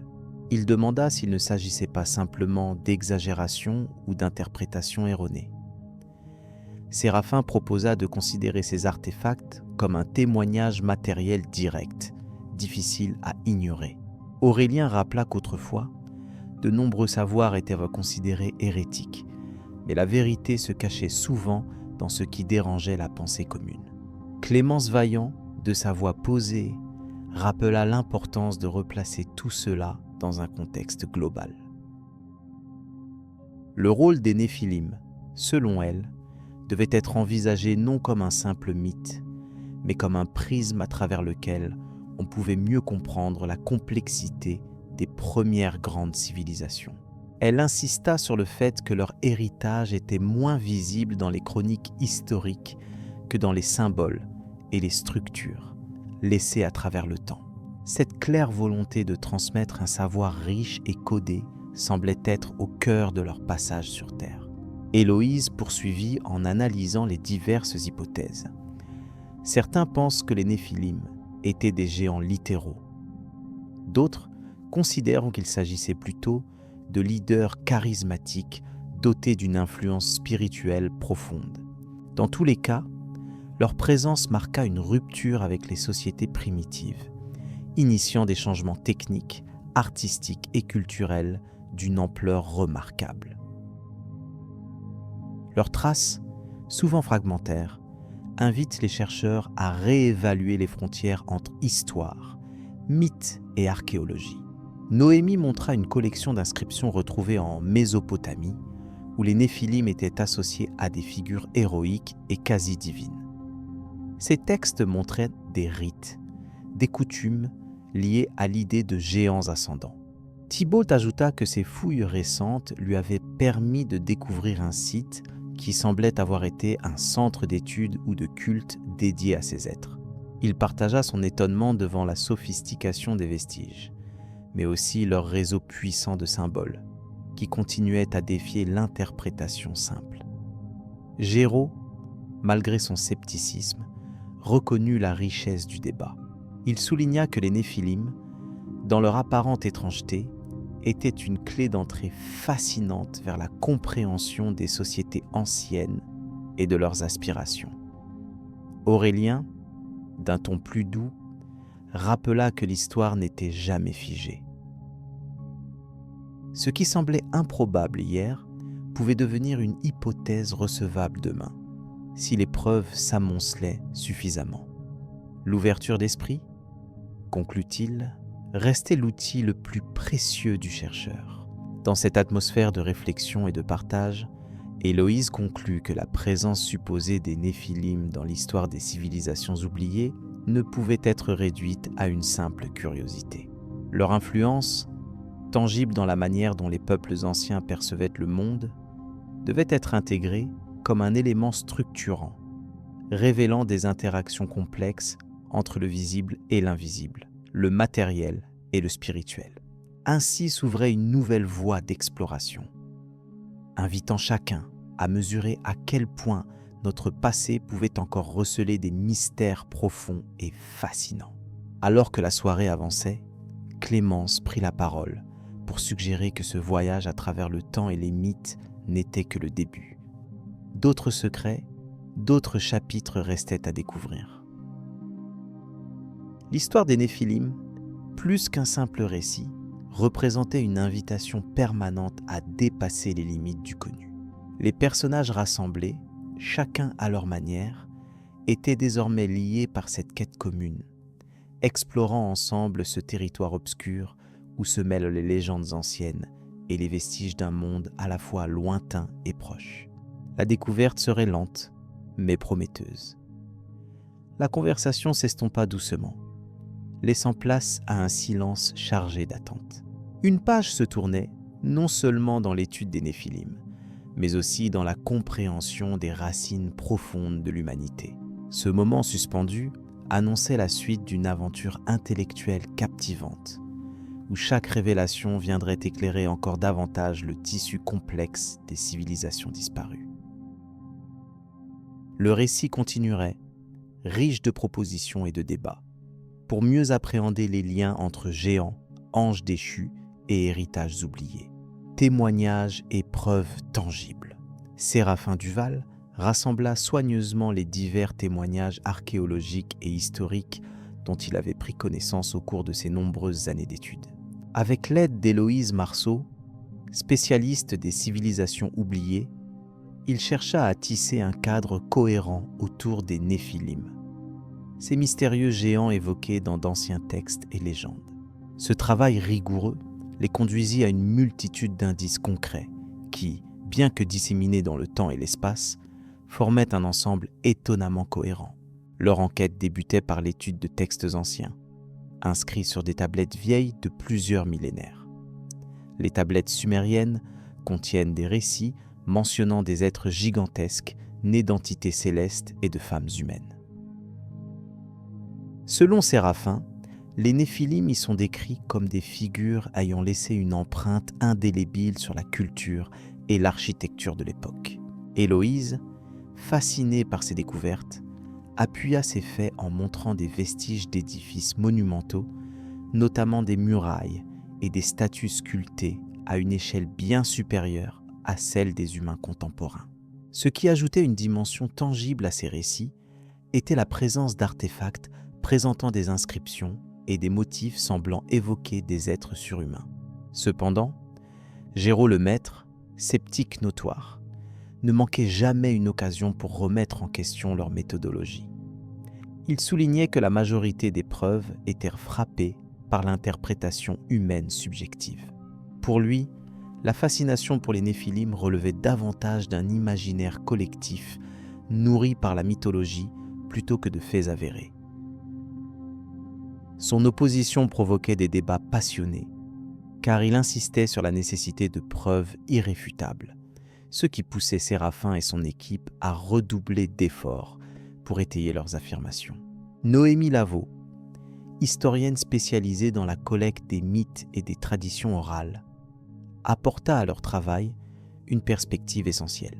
Elle rassembla un large éventail de légendes provenant de différentes cultures anciennes, dont plusieurs décrivaient des géants ou des êtres célestes liés à l'origine de la civilisation. Sa contribution permit d'identifier des motifs communs et récurrents, suggérant que ces récits n'étaient pas de simples inventions isolées, mais plutôt des fragments d'une mémoire ancienne partagée. Aurélien Chardon, sage et gardien des savoirs anciens, appuya cette vision en rappelant que la transmission orale, malgré ses variations, conservait souvent une vérité fondamentale sous-jacente. Thibault le Renard, archéologue engagé dans les fouilles d'un site énigmatique au cœur du désert, révéla récemment la découverte d'artefacts inattendus. Parmi eux, un fragment de pierre gravée, ressemblant à une silhouette démesurée, suscita l'attention de toute l'équipe. Séraphin interpréta cette pièce comme une représentation probable des Néphilim, renforçant l'hypothèse selon laquelle ces êtres avaient réellement influencé la culture matérielle. Cette découverte marqua un tournant significatif, car elle établissait un lien direct entre les ressources matérielles et les récits mythologiques. Clémence Vaillant, qui prêtait sa voix douce à la narration de cette histoire, soulignait souvent que derrière chaque objet ancien ou légende se trouvait une part oubliée de l'humanité. Elle invitait à envisager les Néphilim, non pas comme des monstres fantastiques, mais comme des témoins d'une réalité autrement insaisissable. Selon elle, la quête de Séraphin et des siens représentait un cheminement vers une meilleure compréhension de nos origines profondes, bien au-delà des apparences. Cette interprétation calmait les esprits et invitait à une écoute attentive, apaisée. Séraphin poursuivit sa recherche en comparant les indices géographiques, reliant des sites répartis sur plusieurs continents. Des constructions massives en Amérique du Sud, des mégalithes en Afrique ou des ruines en Asie démontraient une connaissance avancée de l'ingénierie, suggérant une possible influence de ces géants. Héloïse fit remarquer que ces vestiges partageaient des caractéristiques architecturales communes, malgré l'éloignement dans le temps et l'espace, ce qui rendait leur origine indépendante peu probable. Ils semblaient être les traces d'un savoir ancien transmis par une source commune. Les textes religieux antiques mentionnaient quant à eux des anges déchus ou des êtres célestes ayant foulé la terre, dont la descendance aurait engendré une nouvelle race. Cette thématique, bien que souvent rejetée comme pure croyance, trouva un écho troublant dans les vestiges matériels, consolidant l'idée que la frontière entre mythe et réalité pouvait être poreuse. Aurélien rappela que ces récits, bien que symboliques, reflétaient des tentatives des civilisations passées de comprendre des phénomènes inexpliqués à leur époque. La confrontation entre scepticisme et conviction resta présente dans toutes leurs discussions. Géraud insista sur la prudence méthodologique, exigeant des preuves vérifiables plutôt que des hypothèses séduisantes. À chaque objection, Séraphin répondait avec des données précises, des relevés archéologiques ou des analyses linguistiques des textes anciens. Noémie confirmait que la répétition de motifs légendaires dans diverses cultures contribuait à bâtir un socle solide. Cette dialectique enrichissait leur travail, évitant les excès et instaurant un dialogue éclairé. Au fil des mois, leurs recherches alimentèrent une base de données unique, combinant archives, études de terrain, témoignages oraux et analyses scientifiques. Ils découvrirent que certaines civilisations, aujourd'hui disparues, avaient laissé des indices évoquant une rencontre ancienne avec des entités hors du commun. Ces empreintes se manifestaient dans des rituels, des artefacts et des plans urbanistiques étonnamment complexes. Héloïse démontra que ces éléments ne pouvaient être le fruit d'un hasard ou d'une simple fantaisie. L'énigme des Néphilim semblait prendre forme sous leurs yeux, moins comme un mythe immuable que comme une réalité multifacette à revisiter. Leurs recherches invitaient à envisager l'histoire humaine sous un angle élargi, prenant en compte des influences jusque-là ignorées. Séraphin proposa d'approfondir l'étude des connexions entre ces géants et les anciennes technologies mentionnées dans certains écrits, évoquant une avancée intellectuelle perdue avec le temps. Clémence conclut souvent leurs sessions en rappelant que le mystère ne se résolvait pas entièrement par des faits, mais par la capacité à garder l'esprit ouvert et patient. Elle exhorta à ne pas s'attacher uniquement aux preuves, mais à considérer aussi leur symbolique et leur impact sur notre imaginaire collectif. Cette approche favorisait un climat propice à l'accueil de nouvelles découvertes et conceptions. Le récit des Néphilim devenait ainsi une exploration humaine, mêlant science, histoire et culture. Dans cette recherche, la figure d'Aurélien Chardon prenait une importance particulière. Son rôle n'était pas seulement de fournir des connaissances, mais aussi d'assurer la transmission d'un héritage intemporel. Par ses récits, il aidait à relier passé et présent, invitant à une humble reconnaissance de ce qui nous précède. Son savoir ancien articula les données disparates en une trame cohérente, enrichissant la compréhension du phénomène Néphilim au-delà des simples apparences. Les découvertes de Thibaut sur le terrain avaient également donné lieu à des échanges passionnés. Ces observations directes des sites archéologiques renforçaient la validité des hypothèses, tout en ouvrant de nouvelles pistes d'investigation. Il insistait sur la nécessité d'une approche multidisciplinaire, combinant archéologie, linguistique et anthropologie pour ne rien négliger. Ses contributions soulignaient combien l'étude des Néphilim requérait une ouverture d'esprit et une rigueur scientifique peu commune. Ainsi, l'ensemble des témoignages rassemblés formait un tableau complexe mais fascinant. Les Néphilim apparaissaient comme les témoins d'une époque révolue, mais également comme un symbole des limites de notre savoir. Ils incarnaient une frontière entre le connu et l'inconnu, entre le naturel et le surnaturel, que l'humanité explore encore aujourd'hui. Cette histoire, bien qu'empreinte de mystère, s'ancre dans des réalités palpables, nourrissant un questionnement durable et profond. Le dialogue entre les membres de l'équipe soulignait que cette quête n'était pas une simple recherche de preuves, mais une tentative de comprendre notre propre histoire à travers le prisme d'une autre vérité. Chaque fragment découvert, chaque légende analysée, chaque artefact déchiffré apportait une pierre à l'édifice d'une compréhension élargie de notre passé. Ces efforts communs invitaient à dépasser les dogmes et à accueillir la complexité du monde ancien avec humilité et curiosité. En somme, l'étude mise en place par Séraphin Duval et ses collaborateurs témoignait d'une enquête rigoureuse, pilotée par une passion commune, qui mettait en lumière l'importance de conserver un esprit critique tout en explorant des domaines encore largement méconnus. Ils encourageaient à voir dans les Néphilim non pas une fable, mais un reflet possible d'une réalité oubliée, marquée par des interactions entre le divin et le terrestre. Ce propos resta le fil conducteur de leurs recherches.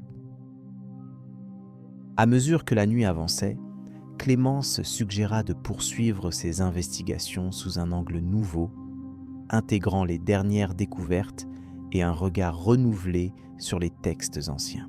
La voie était désormais ouverte pour élargir la réflexion, questionner davantage et envisager de nouvelles collaborations. Cette progression marquait un moment clé dans l'exploration de ce vaste sujet, entraînant l'équipe vers une compréhension plus profonde et nuancée des Néphilim. Le récit continuait, prêt à révéler d'autres mystères encore. Les débats entre croyance et raison, Séraphin Duval, épaulé par Héloïse Marceau, avaient organisé une rencontre inhabituelle dans la petite salle aux murs tapissés de vieux parchemins. Autour de la table, Géraud Lemaître, sceptique notoire, exposait d'emblée son point de vue. Les récits sur les Néphilim, ces géants mystérieux, relèvent souvent de la mythologie. Aucune preuve scientifique ne les valide, affirmait-il calmement, la voix posée mais critique. Son argument insistait sur la nécessité d'observer les faits avec rigueur, évitant les extrapolations sans fondement. Aurélien Chardon, l'aîné du groupe et gardien des traditions orales, corrigea d'un ton mesuré. Pourtant, dans de nombreuses civilisations, ces entités apparaissent. Elles ne sont pas qu'un simple fantasme, mais une mémoire collective. Les textes anciens, les légendes et même certains artefacts découverts par Thibaut Tronard illustrent leur présence. Les paroles d'Aurélien portaient une sagesse née d'un long respect des traditions, montrant que le passé pouvait supporter une diversité d'interprétations. Noémie Lavaux, historienne attentive, précisa : les légendes sur les géants ne sont pas uniformes. Elles varient selon les régions et les époques. Certaines parlent d'êtres hybrides, mi-hommes, mi-divinités, tandis que d'autres évoquent des descendants d'anges tombés.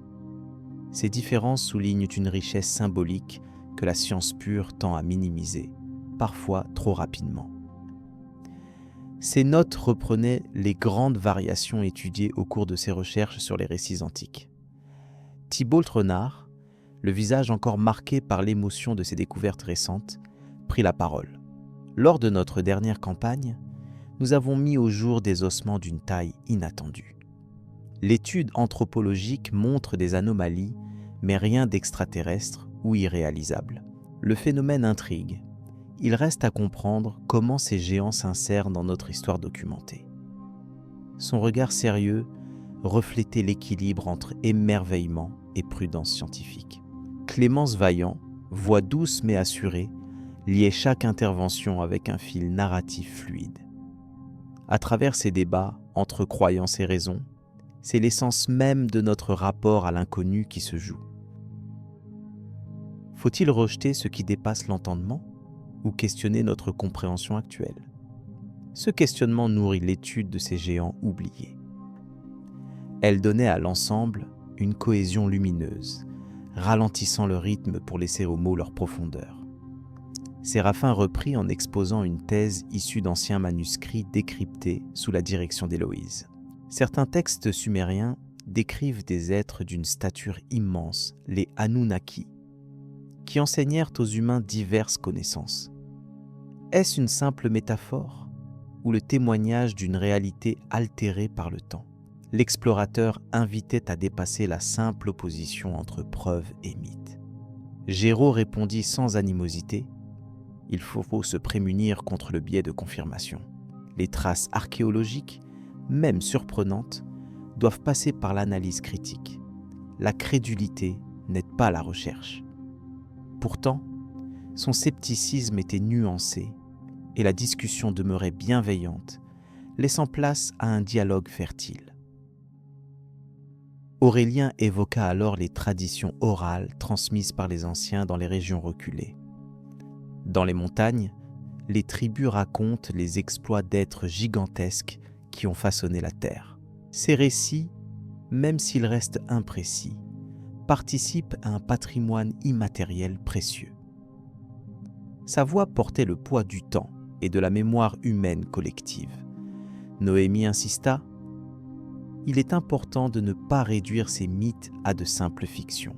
Ils reflètent souvent des peurs, des espoirs et les aspirations des sociétés humaines. Leur étude croisée avec les découvertes archéologiques ajoute une dimension nouvelle à la compréhension de notre passé. Elle démontrait combien l'histoire s'enrichissait en conjuguant plusieurs disciplines. Thibaut revint sur ses trouvailles. Les artefacts gravés laissent entrevoir des figures qui pourraient représenter ces géants. La complexité des symboles suggère un lien avec des cultes anciens. La recherche continue et chaque objet retrouvé ouvre une porte sur des mondes oubliés. Sa passion pour l'incompris amenait une dimension presque mystique sans en faire un dogme. Clémence conclut cette séance par une réflexion équilibrée. Ce dialogue illustre l'opposition nécessaire entre scepticisme et ouverture d'esprit, entre raison et imagination.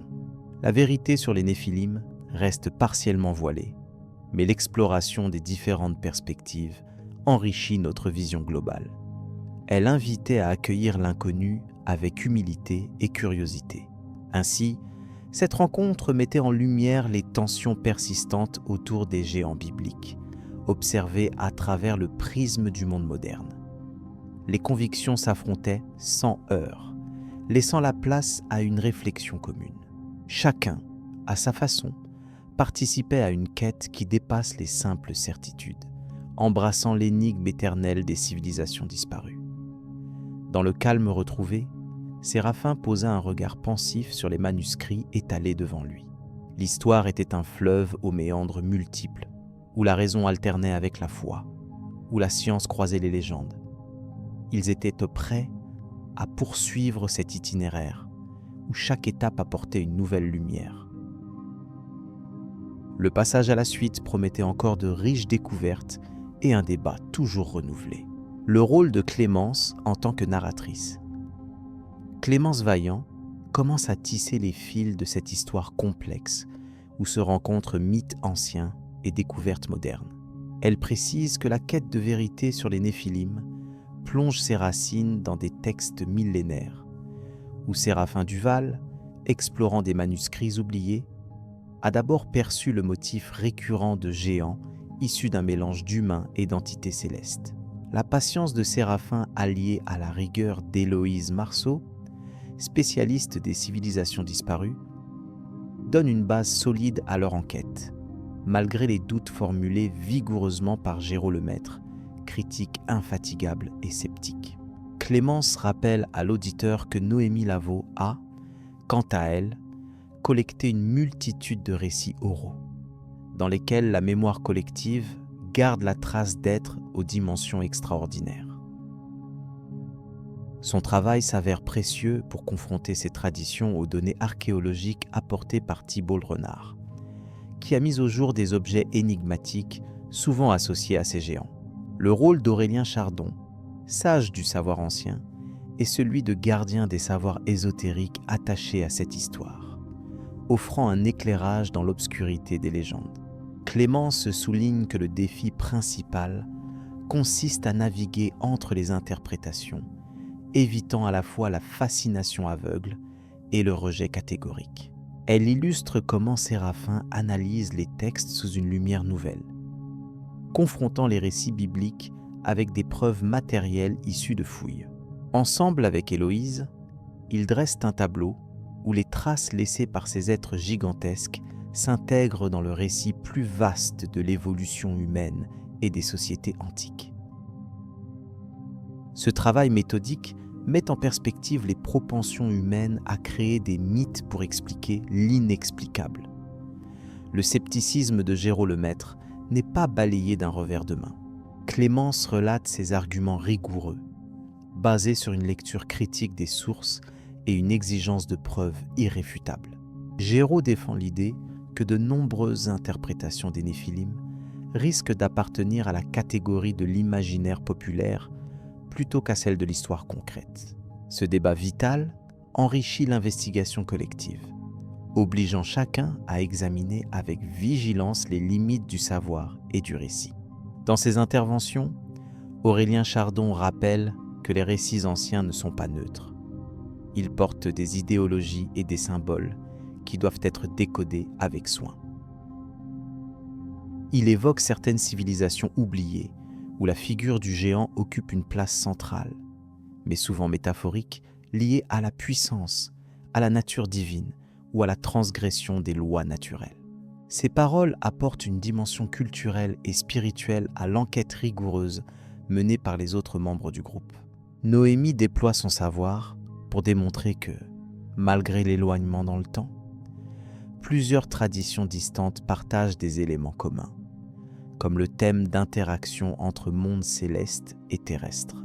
Elle fait état de mythes sumériens, mésopotamiens, ainsi que d'histoires amérindiennes qui convergent vers cette idée de géant, suggérant une archétype universelle dans le psychisme humain. Cette uniformité, bien que troublante, interroge sur la transmission des symboles ou une origine commune encore non élucidée. Clémence observe que la collaboration entre chercheurs institutionnels et indépendants démontre l'importance de l'ouverture d'esprit. Thibault le Renard, malgré ses découvertes fascinantes, préfère garder une prudence scientifique. Il insiste sur la nécessité d'une analyse exhaustive des artefacts avant d'émettre des conclusions définitives sur leur lien avec les Néphilim. Il souligne toutefois que certains objets, par leur taille, leur complexité ou leur étrangeté esthétique, restent inexpliqués selon les critères archéologiques habituels. L'exploration de ces mystères révèle aussi une cohabitation entre savoirs ancestraux et technologies modernes, grâce auxquelles les nouvelles générations peuvent scruter le passé avec une précision accrue. Clémence explique que cette dynamique ouvre des perspectives inédites. Les géants des récits ne sont plus seulement objets de fantaisie, mais porteurs d'une dimension historique souvent négligée par l'historiographie traditionnelle. Elle ajoute que la fonction narrative de ces histoires vise aussi à questionner notre propre rapport au savoir et à l'inconnu. Ainsi, la voix posée de Clémence offre un fil conducteur, permettant d'intégrer harmonieusement débats, découvertes et loisirs intellectuels. La multiplicité des points de vue donne une richesse rare, mettant en lumière la complexité du sujet. Elle insiste sur le fait que ce voyage à travers le temps et les cultures nous invite à dépasser des jugements manichéens pour accueillir la richesse des possibles. De fait, les Néphilim apparaissent non seulement comme des géants du passé, mais aussi comme symboles des limites que l'humanité cherche constamment à repousser. Dans cette quête, chaque personnage joue un rôle complémentaire. Séraphin demeure le chercheur passionné, animé par la quête du détail exact. Héloïse incarne l'ouverture aux civilisations oubliées qui doivent encore livrer tous leurs secrets. Géraud rappelle la rigueur indispensable à toute démarche scientifique. Noémie conserve la mémoire orale vivante, tandis qu'Aurélien préserve l'âme des traditions. Enfin, Thibault incarne la matérialité du passé déterré patiemment sous nos pieds, tandis que Clémence guide le récit et offre au spectateur une lecture fluide et cohérente. Cette convergence aboutit à une compréhension nuancée et équilibrée, qui ne recherche ni l'exotisme sensationnel, ni l'effacement complet du mystère. Clémence conclut que la véritable richesse réside dans cette tension perpétuelle entre savoir et doute, entre évidence et fiction. Son récit invite à rester curieux, à accepter une part d'ombre dans nos connaissances, tout en poursuivant sans relâche la lumière de la compréhension. Le passé des Néphilim devient alors miroir de nos propres interrogations sur l'histoire et sur nous-mêmes. À mesure que les voix s'entrelacent, le lecteur est entraîné dans une réflexion profonde mais paisible, où la complexité du monde ancien s'harmonise avec le calme du présent. Clémence laisse ouverte la porte à la suite de l'enquête, promettant d'explorer plus avant les traces laissées par ces êtres exceptionnels, sans oublier les leçons que leur étude nous offre sur la nature humaine et la transmission du savoir. Cette alliance subtile entre science, légende et esprit critique prépare ainsi le terrain pour la suite de ce voyage fascinant au cœur des Néphilim. Hypothèse sur la disparition des Néphilim, Séraphin Duval, plongé dans l'étude minutieuse des textes anciens, partageait souvent ses découvertes avec Héloïse Marceau, dont la spécialité portait sur des civilisations oubliées. Ce duo passionné s'était donné pour mission d'élucider le mystère entourant les Néphilim, ces géants d'antan dont la disparition intrigue depuis des siècles. Leur dernière rencontre au crépuscule marquait le début d'une réflexion profonde sur les raisons possibles de ce départ mystérieux. Aurélien Chardon, sage et silencieux gardien des savoirs, les rejoignit bientôt. Son expérience accumulée lui offrait une vue d'ensemble précieuse. Selon lui, la disparition des Néphilim ne pouvait être attribuée à une seule cause. Il évoquait une succession d'événements conjoints, mêlant changement climatique, conflits humains et altération de l'environnement naturel. Ces facteurs conjugués auraient façonné le destin de ces géants, laissant un écho ténu dans les récits qui survivent à travers le temps.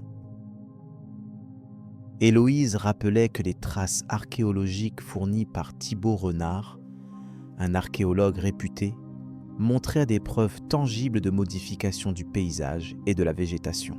Ces éléments témoignaient d'une évolution rapide de l'écosystème, hostile à la survie d'êtres de cette taille. Thibaut avait notamment découvert des vestiges d'outils gigantesques, témoignant d'une civilisation élaborée, mais dont l'empreinte semblait s'effacer progressivement. Leur fragile héritage s'était tompé, sans laisser que des fragments dispersés. Noémie Lavaux, historienne de son état, apportait une autre dimension à cette analyse. En collectant et comparant légendes et récits mythologiques, elle relevait des motifs communs, évoquant un conflit entre géants et humains ou des divinités envoyant un châtiment. Pour elle, ces narrations anonymes pouvaient refléter une réalité historique déformée, résultant d'une coexistence problématique ou d'une révolte ayant conduit à la disparition de ces êtres extraordinaires. Ce prisme culturel complexifiait le tableau. Géraud Lemaître, sceptique opiniâtre, contestait fermement ces interprétations. Pour lui, il s'agissait là d'illusions nées d'un désir humain d'exotisme ou d'exagération. Il avançait que les Néphilim avaient été une invention mythologique, sans fondement scientifique vérifiable. Ce conflit d'idées alimentait un débat vivace, où chaque argument s'opposait à son contraire, soulignant l'importance de prudence dans la démarche. Séraphin, plutôt qu'entretenir la polémique, préférait recueillir patiemment les données et laisser parler les faits. Aurélien insistait sur les indices géologiques démontrant des catastrophes naturelles. Il évoquait des épisodes de tremblements de terre, d'inondations dévastatrices et de changements climatiques brutaux intervenus il y a plusieurs millénaires. Ces bouleversements auraient pu perturber durablement l'habitat des Néphilim, conduisant à un exode ou à une extinction progressive. L'empreinte de ces événements serait une clé majeure pour comprendre la disparition des géants, bien plus concrète que les hypothèses plus spéculatives. Clémence Vaillant, voix posée qui reliait les analyses de chacun, rappelait que toute exploration de ce mystère exigeait une ouverture d'esprit. Elle soulignait que la science et la tradition, bien que souvent opposées, pouvaient se compléter pour offrir une image plus complète. Ce mélange d'éléments tangibles et intangibles invitait à considérer les Néphilim non seulement comme des êtres du passé, mais aussi comme une part de notre héritage culturel, à la croisée de l'histoire, du mythe et de l'archéologie. Héloïse reprenait alors la parole pour évoquer les découvertes récentes, telles que des empreintes fossiles inhabituelles ou des structures mégalithiques difficiles à comprendre, sans envisager une taille exceptionnelle de leurs bâtisseurs. Ces éléments, encore mal étudiés, laissaient entrevoir une réalité plus complexe qu'il n'y paraissait à première vue. Leurs investigations se poursuivaient avec patience, chaque indice ajoutant une tesselle à ce puzzle millénaire. Noémie ajoutait que les légendes, bien que souvent considérées comme simples récits, contenaient parfois des détails précis qui pouvaient retrouver une correspondance archéologique. Elle citait des cas où des traditions orales conservèrent la mémoire de sites détruits ou enfouis, contribuant ainsi à la découverte d'artefacts oubliés. Ce dialogue entre passé et présent renforçait l'idée que les Néphilim ne s'étaient pas complètement effacés, mais avaient laissé une empreinte durable, à la fois matérielle et immatérielle. Géraud, bien qu'opposant farouche à cette vision, était forcé de reconnaître les faits nouveaux présentés par ses collègues. Malgré son scepticisme, il admettait que certains objets ou textes anciens restaient difficiles à expliquer sans tenir compte de cette hypothèse des géants disparus. Ce compromis tacite renforçait un climat d'échange où la recherche avançait grâce à une confrontation honnête et respectueuse des points de vue. Aurélien termina leur réunion en insistant sur l'importance de rester humble face à l'inconnu. La disparition des Néphilim, si elle devait un jour être pleinement comprise, requérait une approche pluridisciplinaire, mêlant histoire, science et découvertes à venir. Cette quête, loin d'être un simple exercice intellectuel, ouvrait une fenêtre fascinante sur notre passé, à la croisée de l'étrange et du tangible, nourrissant notre imaginaire tout en invitant à la rigueur scientifique. Les discussions se prolongeaient dans une ambiance feutrée, chaque intervenant rapportant ses observations, mêlant faits et hypothèses pour éclairer cette énigme ancienne. Les Néphilim, géants tombés dans l'oubli, ressurgissaient ainsi des profondeurs du temps à travers ces voix qui tentaient de reconstituer leur histoire fragile.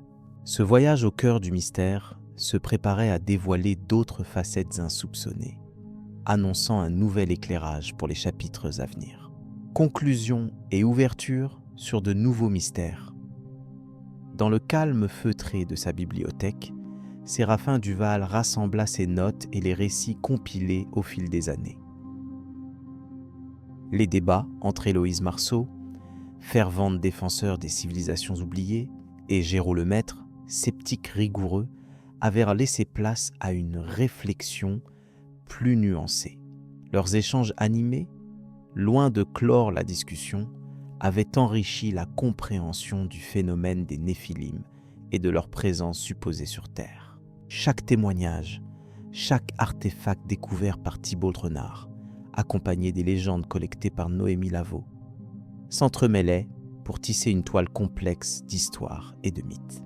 Aurélien Chardon, vieux sage gardien des savoirs ancestraux, avait souvent insisté sur la précaution nécessaire dans l'interprétation des textes anciens.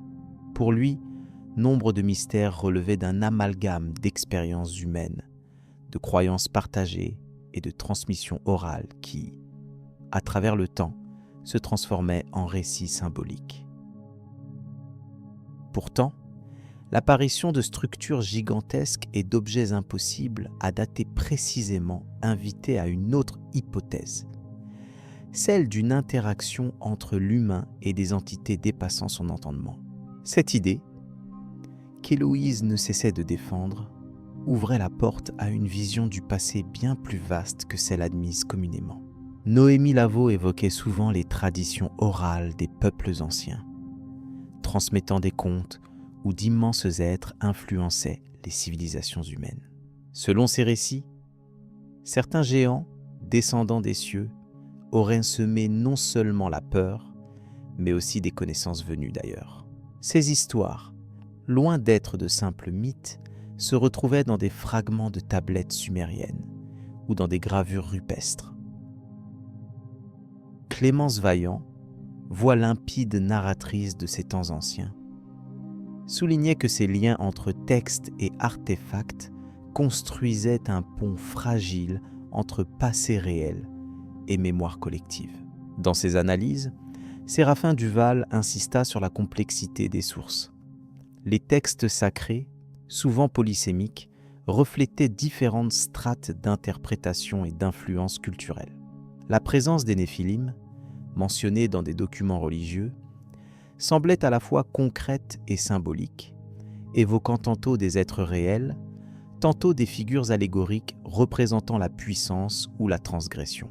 Le défi était de démêler le vrai du symbolique sans trahir la richesse des traditions anciennes, ni tomber dans le piège du simplisme. Héloïse Marceau, avec son expertise pointue, proposa d'aller au-delà du simple scepticisme en invitant à considérer les découvertes archéologiques avec un regard neuf. Pour elle, les artefacts exhumés par Thibault le Renard, parfois énigmatiques, étaient des témoins muets des possibles rencontres entre humains et entités inconnues. Elle insistait également sur la nécessité de collaborer avec des disciplines variées, allant de la linguistique aux sciences naturelles pour élargir le champ d'analyse. Cette approche multidisciplinaire ouvrait de nouvelles perspectives sur la véritable nature de ces Néphilim à la croisée des chemins entre mythe et réalité. Géraud Lemaître, sceptique rigoureux, continuait de souligner l'importance des preuves tangibles et reprochait souvent les interprétations hâtives. À ses yeux, l'attrait pour les histoires de géants et d'anges déchus relevait plus d'une fascination pour le sensationnel que d'une véritable recherche scientifique. Toutefois, même lui admettait que certains artefacts échappaient à une classification simple et méritaient des études approfondies. Cette ambiguïté renforçait la complexité de l'enquête et invitait à une prudence intellectuelle constante face à des mythes qui traversent les âges. Aurélien Chardon rappelait souvent que les mystères de l'histoire ne sont jamais définitivement résolus. Chaque réponse soulève de nouvelles questions. Lorsqu'il évoquait la mémoire enfouie des civilisations, il insistait sur l'importance du récit oral, non pas comme simple folklore, mais comme archive vivante à interpréter avec sagesse. Il invitait à considérer les Néphilim non seulement comme des êtres d'un passé lointain, mais aussi comme des symboles de la quête humaine incessante de compréhension de soi-même et du cosmos. La contribution de Noémie Lavaux enrichissait cette réflexion par son regard attentif sur les transmissions culturelles. Elle rappelait que les civilisations antiques, loin d'être isolées, avaient souvent tissé des réseaux d'échanges où les mythes circulaient et se métamorphosaient. Les géants et les anges déchus pouvaient ainsi être perçus comme des archétypes partagés, représentant des expériences universelles de peur, de puissance et de transcendance. Ce prisme permettait de comprendre pourquoi tant de peuples, éloignés géographiquement, partageaient des légendes similaires. Thibault le Renard, quant à lui, témoignait de la richesse matérielle découverte au fil de ses fouilles. Des fragments d'outils aux monuments de pierre monumentaux, chaque pièce mettait en lumière une technique et une vision du monde complexe. Il insistait sur la singularité des objets dont la taille ou la confection dépassaient les standards connus pour leur époque. Ces éléments archéologiques, même s'ils ne révélaient pas tous leurs secrets, forçaient à reconsidérer les limites de la technologie et des échanges culturels dans l'Antiquité. Clémence Vaillant, avec son talent de conteuse, tissait une narration cohérente entre ces différentes voix. Elle posait le récit dans un temps qui s'étirait entre le tangible et l'imaginaire, invitant à une écoute attentive et à une ouverture à l'inconnu.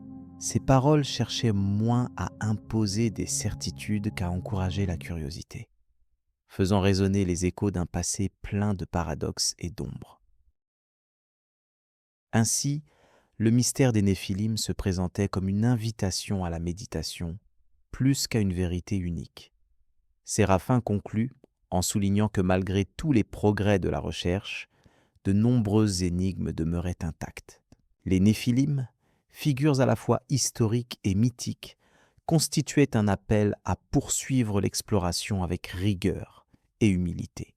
Il envisageait les découvertes futures non comme une fin, mais comme une étape dans un voyage sans cesse renouvelé, où chaque question ouvre une porte vers de nouveaux mystères. Avec cet esprit, l'histoire des géants et des civilisations oubliées continuait à fasciner et à inspirer ceux qui, comme eux, osaient regarder au-delà des apparences. Ce dernier récit s'achevait ainsi dans le silence respectueux de ceux qui savent que certains mystères ne se dévoilent jamais complètement. L'histoire garde encore bien des secrets, et c'est dans la quête elle-même que réside son plus grand trésor. Séraphin invita à garder l'esprit ouvert, prêt à accueillir l'inattendu, à regarder le passé avec un regard neuf et à accueillir avec patience les révélations nouvelles. Il y avait, au-delà de ces histoires, une promesse de découvertes futures infinies, pour ceux qui voudraient encore écouter.